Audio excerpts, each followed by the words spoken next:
খড়গপুর বালেশ্বর 16 নম্বর জাতীয় সড়কের খড়গপুর লোকাল থানার অন্তর্গত সাকোয়া এলাকায় দুর্ঘটনার কবলে একটি প্রাইভেট গাড়ি। আহত হয়েছেন এক। স্থানীয় সূত্রে জানা গিয়েছে, জাতীয় সড়কের ওপর খড়গপুরের দিক থেকে উড়িষ্যার দিকে যাচ্ছিল একটি কন্টেনার।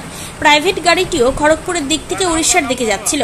হঠাৎই নিয়ন্ত্রণ হারিয়ে দ্রুত গতিতে এসে কন্টেনারের পেছনে ধাক্কা মারে প্রাইভেট গাড়িটি। গাড়িটি চালাচ্ছিলেন গাড়ির মালিক নিজেই। গুরুতর আহত হন তিনি। স্থানীয়দের সহায়তায় তাকে উদ্ধার করে নিয়ে যাওয়া হয়েছে হাসপাতালে। ঘটনাটি ঘটেছে আজ মঙ্গলবার ভোর 5:15 নাগাদ। দুর্ঘটনার পরেই কন্টেনারটি পালিয়ে গেল।